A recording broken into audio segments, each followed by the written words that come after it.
ಮೋಡ ಹಗರಣಕ್ಕೆ ಸಂಬಂಧಪಟ್ಟಂತೆ ಏನು ಲೋಕಾಯುಕ್ತರು ತನಿಖೆ ಮಾಡಿ ವರದಿ ಮತ್ತು ದಾಖಲಾತಿಗಳನ್ನು ಸಲ್ಲಿಸಿದ್ದಾರೆ ಅದನ್ನೆಲ್ಲ ಪರಿಶೀಲನೆ ಮಾಡಿದಾಗ ನಾನು ಏನು ಆರೋಪ ಮಾಡಿದೆ ಅದಕ್ಕೆ ಸಂಬಂಧಪಟ್ಟ ಸಾಕಷ್ಟು ಸಾಕ್ಷ್ಯಾಧಾರಗಳು, ಮುಖ್ಯವಾಗಿ ಸಿದ್ದರಾಮಯ್ಯ ಬಾಮೈದ ಮಲ್ಲಿಕಾರ್ಜುನ ಸ್ವಾಮಿಯವರು 1998ನೇ ಇಸ್ವಿಯಲ್ಲಿ ದೇವರಾಜು ಹೆಸರಲ್ಲಿ ಒಂದು ಪತ್ರವನ್ನು ಸೃಷ್ಟಿ ಮಾಡಿ ಅದರಲ್ಲಿ ಅವ್ರ ಸಹಿ ಏನು ಮಾಡಿದ್ದಾರೆ. ಸೊ ದೇವರಾಜು ಹೆಸರಲ್ಲಿ ತಯಾರು ಮಾಡಿರೋದು ಆ ಪತ್ರಕ್ಕೆ ದೇವರಾಜು ಅವರು ಸಹಿ ಮಾಡಿರೋದು ಅದೊಂದು ಸುಳ್ಳು ದಾಖಲೆ ಸೃಷ್ಟಿ ಮಾಡೋದಂದರೆ ಅಪರಾಧ ಕೃತ್ಯ ಮಾಡೋದಂತೆ. ಈ ದಾಖಲೆ ನೋಡಿದಾಗ ಮತ್ತು ಇದಕ್ಕಿಂತ ಮುಂಚೆ 96ನೇ ಇಸ್ವಿಲಿ ದೇವರಾಜು ಭೂಸ್ವಾಧೀನ ಕೈ ಬಿಡಿ ಅಂತೇಳಿ ಅರ್ಜಿ ಸಲ್ಲಿಸಿದ್ದಾರೆ. ಅದರಲ್ಲಿ DCM ಅಂತ ಬರೆದಿದ್ದಾರೆ, ಅಂದರೆ ಡೆಪ್ಟಿ ಚೀಫ್ ಮಿನಿಸ್ಟರ್ ಅಂತೇಳಿ.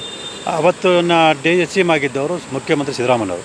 ಅದು 96ನೇ ಇಸ್ವಿನೂ ಕೂಡ ಈ ಎಲ್ಲ ಆರೋಪಿಗಳು ಒಟ್ಟಾಗಿ ಸೇರಿ ಸಂಚನ್ನು ರೂಪಿಸಿ ಒಂದು ಪ್ರಾಧಿಕಾರದ ಆಸ್ತಿಯನ್ನು ಕಬಳಿಸಬೇಕು ಅನ್ನೋ ದುರುದ್ದೇಶನ ಸುಳ್ಳು ದಾಖಲಾತಿ ಸೃಷ್ಟಿ ಸ್ಪಷ್ಟವಾಗಿ ಕಂಡುಬಂದಿದೆ.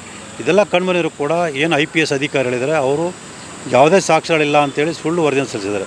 ಸೊ ಇದ್ರ ಬಗ್ಗೆ ನಾನು ಕೇಂದ್ರ ಜಾಗೃತ ಆಯೋಗಕ್ಕೆ ಒಂದು ದೂರನ್ನು ಕೊಟ್ಟಿದ್ದೀನಿ. ಇದ್ರ ಬಗ್ಗೆ ತನಿಖೆ ಮಾಡಿ ಇವರು ನಿಜವಾಗ್ಲೂ IPS ಅಧಿಕಾರಿಗಳ ಇವರಿಗೆ ಸಾಮಾನ್ಯ ಜ್ಞಾನ ಅನ್ನೋದಿದೆಯಾ ಅಥವಾ ಸಾಮಾನ್ಯ ಜ್ಞಾನ ಅನ್ನೋದನ್ನು ಈ ಆರೋಪಿಗಳಿಗೆ ಅರ್ಪಣೆ ಮಾಡಿ ಸಾಮಾನ್ಯ ಜ್ಞಾನ ಇಲ್ಲದ ರೀತಿ ನಡ್ಕೊಂಡಿದ್ದಾರೆ. ಇದ್ರ ಬಗ್ಗೆ ಎಲ್ಲ ತನಿಖೆ ಮಾಡಿ ಸೂಕ್ತ ಕ್ರಮ ಕೈಗೊಳ್ಳಿ ಅಂತೇಳಿ ಒಂದು ದೂರನ್ನು ಕೊಟ್ಟಿದ್ದೀನಿ.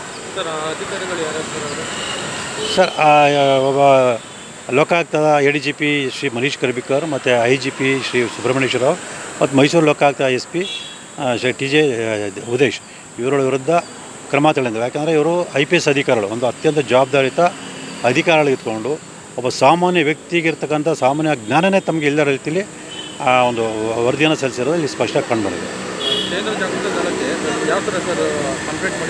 ಸರ್ ಇಮೇಲ್ ಮೂಲಕ ಮಾಡಿದ್ದೀನಿ ಮತ್ತು ನಾನು ನೋಂದಣಿ ಅಂಚೆ ಮೂಲಕ ಕೂಡ ನಾನು ಕಳಿಸ್ತಾ ಇದ್ದೀನಿ.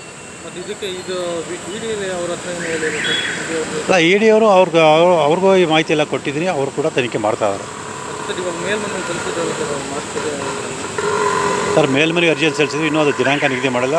ಸೊ ದಿನಾಂಕ ನಿಗದಿ ಮಾಡಿದ ನಂತರ ಅದು ನ್ಯಾಯಾಲಯದ ಮುಂದೆ ಬರುತ್ತೆ. ನ್ಯಾಯಾಲಯದ ಮುಂದೆ ಬಂದಾಗ ಈ ಪ್ರಕರಣದಲ್ಲಿ ಏನು ಲೋಕಾಯುಕ್ತ ಅಧಿಕಾರಿಗಳ ಜೊತೆ ಆರೋಪಗಳ ಜೊತೆ ಶಾಮೀಲಾಗಿ ಹೇಗೆ ಅವನ್ನ ರಕ್ಷಣೆ ಮಾಡಿರೋ ಅನ್ನೋ ವಿಚಾರನ ದಾಖಲಾತಿ ಸಮೇತ ಅವ್ರ ಮನವರಿಕೆ ಮಾಡಿಕೊಟ್ಟು ಈ ಪ್ರಕರಣಕ್ಕೆ CBI ಕೊಡೋದಕ್ಕೆ ನಾವು ಮನವಿಯನ್ನು ಮಾಡ್ಕೊಳ್ತೀವಿ. ಅದೇ ಮೇಲ್ಮನೆಗೆ ನೋಡ್ಬೇಕು ಸರ್, ಯಾವತ್ತು ಕೋರ್ಟು ದಿನಾಂಕ ನಿಗದಿ ಮಾಡುತ್ತೆ ಸೊ ಆವತ್ತು ನಾವು ವಾದ ಮಾಡೋದಕ್ಕೆ ಸಿದ್ಧವಾಗಿದ್ದೀವಿ.